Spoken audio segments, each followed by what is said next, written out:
ಇವತ್ತಿನ ವಿಡಿಯೋಲಿ ನಾನು ನಿಮಗೆ ಈ ಶ್ರಮ ಕಾರ್ಡ್ ಬಗ್ಗೆ ತಿಳಿಸ್ಕೊಡ್ತೀನಿ. ಈ ಕಾರ್ಡಿಂದ ನಿಮಗೆ ಲೇಬರ್ಸ್ಗೆ ಅಂದರೆ ಕಾರ್ಮಿಕರಿಗೆ ಎಷ್ಟು ಪ್ರಯೋಜನಗಳಿದೆ, ಹಾಗೆಯೇ ಏನೆಲ್ಲ ಯೂಸಸ್ ಇದೆ, ಹಾಗೆಯೇ ಈ ಕಾರ್ಡ್ ಅನ್ನೋದನ್ನು ಪಡೆಯುವುದು ಹೇಗೆ, ಹಾಗೆ ಕಾರ್ಡ್ ಅನ್ನೋದು ಒಂದು ಬಟ್ ಪ್ರಯೋಜನಗಳು ಬಂದು ಹಲವು. ಇದ್ರ ಬಗ್ಗೆ ತಿಳ್ಕೋಬೇಕು ಅಂತ ಹೇಳಿದ್ರೆ ಕಂಪ್ಲೀಟ್ ವಿಡಿಯೋ ಅನ್ನೋದನ್ನು ವಾಚ್ ಮಾಡಬೇಕಾಗುತ್ತೆ. ಇನ್ನೂ ಯಾರೆಲ್ಲ ನನ್ನ ಚಾನಲ್ ಅನ್ನೋದನ್ನು ಸಬ್ಸ್ಕ್ರೈಬ್ ಮಾಡದೆ ವಾಚ್ ಮಾಡ್ತಾ ಇದ್ದೀರಾ, ದಯವಿಟ್ಟು ಸಬ್ಸ್ಕ್ರೈಬ್ ಅನ್ನೋದನ್ನು ಮಾಡ್ಕೊಳ್ಳಿ. ಹಾಗೆಯೇ ಈ ವಿಡಿಯೋ ಅನ್ನೋದನ್ನು ಫುಲ್ ನೋಡಿ. ಈ ಶ್ರಮ ಕಾರ್ಡಿಂದ ನಿಮಗೆ ಏನೆಲ್ಲ ಯೂಸಸ್ ಇದೆ, ಹಾಗೆಯೇ ಏನೆಲ್ಲ ಬೆನಿಫಿಟ್ಸ್ ಅನ್ನೋದು ಇದೆ, ಹಾಗೆಯೇ ಈ ಕಾರ್ಡ್ ಅನ್ನೋದನ್ನು ಪಡೆಯೋದು ಹೇಗೆ, ಹಾಗೆ ಅರ್ಜಿ ಅನ್ನೋದನ್ನು ಸಲ್ಲಿಸೋದು ಹೇಗೆ, ಯಾವ ಲಿಂಕಲ್ಲಿ ಹೋಗಿ ಸಲ್ಲಿಸಬೇಕು ಅನ್ನೋದನ್ನು ಕಂಪ್ಲೀಟಾಗಿ ತಿಳಿಸ್ಕೊಡ್ತೀನಿ. ಹಾಯ್ ಹಲೋ ನಮಸ್ಕಾರ ಕರ್ನಾಟಕಕ್ಕೆ, ನಾನು ನಿಮ್ಮ ನಮ್ರತಾ ಕೌಶಿಕ್. ನಾನು ಹೇಳಿದಾಗೆ ನಿಮಗೆ ಈ ಶ್ರಮ ಕಾರ್ಡ್ ರಿಗಾರ್ಡಿಂಗ್ ಆಗಿ ತಿಳಿಸ್ಕೊಡ್ತೀನಿ ಅಂತ ಹೇಳಿದೆ.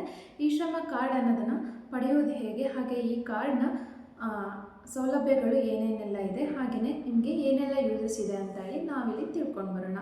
ಇತ್ಯಾದಿ ಸಂಪೂರ್ಣ ಮಾಹಿತಿ ಅನ್ನೋದನ್ನು ತಿಳ್ಕೊಬೇಕು ಅಂತ ಹೇಳಿದರೆ ಕಂಪ್ಲೀಟಾಗಿ ನನ್ನ ವಿಡಿಯೋ ಅನ್ನೋದನ್ನು ನೀವು ವಾಚ್ ಮಾಡಬೇಕಾಗತ್ತೆ. ಹಾಗೆಯೇ ಕೇಂದ್ರ ಸರ್ಕಾರದಿಂದ ಈ ಯೋಜನೆ ಅನ್ನೋದನ್ನು ಜಾರಿಗೆ ತರಲಾಗಿದೆ. ಕೇಂದ್ರದ ಕಾರ್ಮಿಕ ಇಲಾಖೆಯ ಈ ಯೋಜನೆಯು ಅನುಷ್ಠಾನದ ಉಸ್ತುವಾರಿಯನ್ನು ವಹಿಸಿಕೊಂಡಿದೆ. ಅಸಂಘಟಿತ ವಲಯದಲ್ಲಿ ಕೆಲಸ ಮಾಡುವ ಕಾರ್ಮಿಕರಿಗೆ ಪಿಂಚಣಿ ಸೌಲಭ್ಯ ಆಗಿರ್ಬೋದು, ಸಾಮಾಜಿಕ ಭದ್ರತೆಯಂತಹ ಯೋಜನೆಗಳ ಸೌಲಭ್ಯವನ್ನು ಒದಗಿಸಲು ಈ ಯೋಜನೆ ಅನ್ನೋದನ್ನು ತರಲಾಗಿದೆ.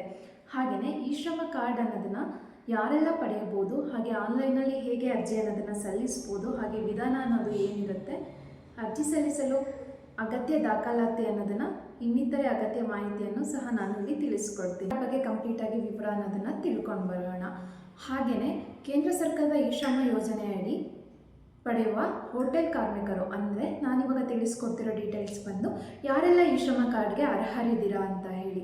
ಕೇಂದ್ರ ಸರ್ಕಾರದ ಈ ಶ್ರಮ ಯೋಜನೆಯಡಿ ಪ್ರಯೋಜನವನ್ನು ಪಡೆಯಲು ಹೋಟೆಲ್ ಕಾರ್ಮಿಕರಾಗಿರ್ಬೋದು, ಆಟೋ ಚಾಲಕರಾಗಿರ್ಬೋದು, ಇತರ ವಾಹನ ಚಾಲಕರು, ಗೃಹ ಕಾರ್ಮಿಕರು, ಕೂಲಿ ಕಾರ್ಮಿಕರು, ನೇಕಾರರು, ಮೀನುಗಾರರು, ಕುಂಬಾರರು, ಚಮ್ಮಾರರು, ಕ್ಷೌರಿಕರು, ಕಸಾಯಿಖಾನೆ ಕಾರ್ಮಿಕರು, ಕಮ್ಮಾರರು, ಅಕ್ಕಸಾಲಿಗರು, ಚಿತ್ರ ಬಿಡಿಸುವವರು, ಕುಶಲ ಕಾರ್ಮಿಕರು, ಟಿಂಬರ್ ಕಾರ್ಮಿಕರು, ಮುದ್ರಕರು, ಬೀದಿ ಬದಿ ವ್ಯಾಪಾರ ಮಾಡುವಂತಹ ಚಿಂದಿ ಆಯುವವರು, ಅಡಿಗೆ ಕೆಲಸಗಾರರು, ಸಫಾಯಿ ಕಚೇರಿಗಳಲ್ಲಿ ಕರ್ಮಚಾರಿಗಳು, ಹಾಗೆ ಭದ್ರತಾ ಸಿಬ್ಬಂದಿ, ವಾಚ್ಮ್ಯಾನ್ಗಳು, ಪ್ರವಾಸಿ ಗೈಡ್ಗಳು, ಹಾಗೆ ಮಂಡಕ್ಕಿ ಬಟ್ಟಿ ಕಾರ್ಮಿಕ, ಛಾಯಾವೃತ್ತಿ ಕಾರ್ಮಿಕರು, ಮಿಲ್ ಕೆಲಸಗಾರರು, ಎಲ್ಲ ಬಗೆಯ ರಿಪೇರಿ ಕೆಲಸಗಾರರು, ಕಲ್ಲು ಹೊಡೆಯುವ ಕಾರ್ಮಿಕರು, ಬಿದಿರು ಕೆಲಸಗಾರರು, ಕಾಟನ್ಗಿಂತ ಮತ್ತು ಪ್ರೊಸೆಸಿಂಗ್, ಬೀಡಿ ಕಟ್ಟುವವರು, ಅಗರಬತ್ತಿ ತಯಾರಿಸುವವರು, ಕಸಾಯಿಖಾನೆ ಕಾರ್ಮಿಕರು ಅರ್ಜಿ ಅನ್ನೋದನ್ನು ಸಲ್ಲಿಸಬಹುದಾಗಿದೆ.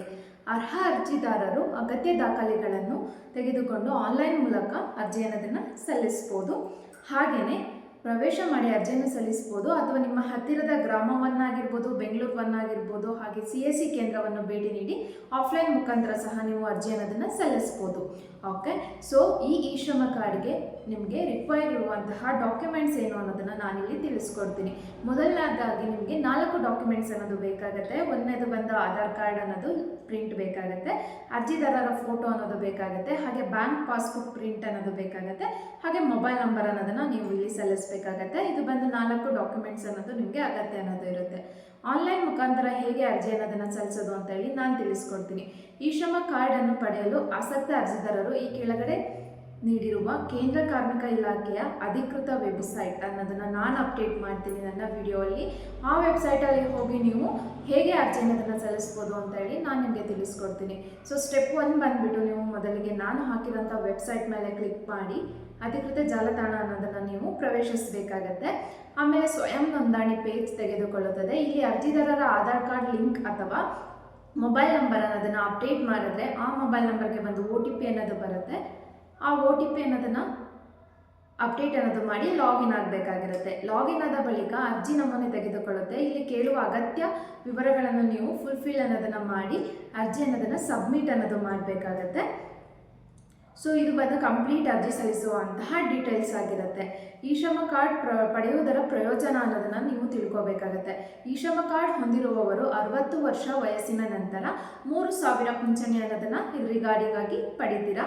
ಹಾಗೆ ಕಾರ್ಮಿಕರು ಅಪಘಾತದಿಂದ ಮರಣ ಅನ್ನೋದನ್ನು ಹೊಂದಿದ್ರೆ ನಿಮಗೆ 2 ಲಕ್ಷದವರೆಗೆ ಸೌಲಭ್ಯ ಅನ್ನೋದನ್ನು ಪಡೆಯಲು ಅವಕಾಶವಿರುತ್ತೆ. ಕಾರ್ಮಿಕ ಅಪಘಾತದಿಂದ ಅಂಗವೈಕಲ್ಯ ಅಂದರೆ ಅಂಗವೈಕಲ್ಯ ಆದರೆ 1,00,000 ಪರಿಹಾರ ಧನ ಅನ್ನೋದು ಅವಕಾಶವಿರುತ್ತೆ.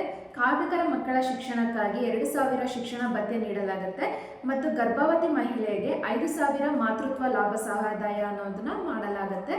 ಹಾಗೆ ಕಾರ್ಮಿಕರ ಮಕ್ಕಳ ಶಿಕ್ಷಣಕ್ಕಾಗಿ 10,000ವರೆಗೂ ಸಹಾಯಧನ ಅನ್ನೋದನ್ನು ನೀಡಲಾಗುತ್ತೆ ಹಾಗೂ ಕಾರ್ಮಿಕರಿಗೆ ಉಚಿತ ವೃತ್ತಿಪರ ತರಬೇತಿ ಅನ್ನೋದನ್ನು ನೀಡಲಾಗುತ್ತೆ. ಇದು ಅವರಿಗೆ ಉತ್ತಮ ಉದ್ಯೋಗಗಳನ್ನು ಪಡೆಯಲು ಸಹಾಯ ಅನ್ನೋದು ಮಾಡುತ್ತೆ. ಕಾರ್ಮಿಕರ ಸ್ವಯಂ ಉದ್ಯೋಗಕ್ಕಾಗಿ 2,00,000ವರೆಗೆ ಸಣ್ಣ ಸಾಲಗಳನ್ನು ಪಡೆಯಲು ಅರ್ಹರಾಗಿರ್ತಾರೆ. ನೀವು ಏನಾದ್ರು ಓನ್ ಬಿಸ್ನೆಸ್ ಮಾಡಬೇಕು ಅಂತ ಹೇಳಿದ್ರೆ 2,00,000ವರೆಗೂ ಸಾಲ ಅನ್ನೋದನ್ನು ಪಡಿಬೋದು.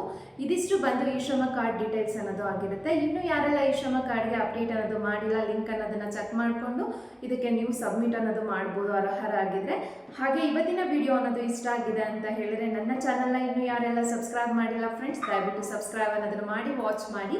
ಹಾಗೆಯೇ ಇದೇ ರೀತಿ ಗೌರ್ಮೆಂಟ್ ಸ್ಕೀಮ್ಗಾಗಿರ್ಬೋದು ಅಥವಾ ಜಾಬ್ ಅಪ್ಡೇಟ್ಸ್ಗಾಗಿರ್ಬೋದು ಅಥವಾ ಯೂಸ್ಫುಲ್ ಇನ್ಫಾರ್ಮೇಷನ್ಗಾಗಿರ್ಬೋದು ನನ್ನ ಅಕೌಂಟ್ ಅನ್ನೋದನ್ನು ಸಬ್ಸ್ಕ್ರೈಬ್ ಮಾಡಿಕೊಡಿ, ಲೈಕ್ ಮಾಡಿ, ಶೇರ್ ಮಾಡಿ, ಕಮೆಂಟ್ ಮಾಡಿ, ಹಾಗೆ ನನ್ನನ್ನು ಪ್ರೋತ್ಸಾಹಿಸಿ ಅಂತೇಳಿ ಕೇಳ್ಕೊಳ್ತಾ ಇವತ್ತಿನ ವಿಡಿಯೋ ಅನ್ನೋದನ್ನು ನಾನು ಇಲ್ಲಿಗೆ ಎಂಡ್ ಮಾಡ್ತಾ ಇದ್ದೀನಿ. Thank you all, bye bye.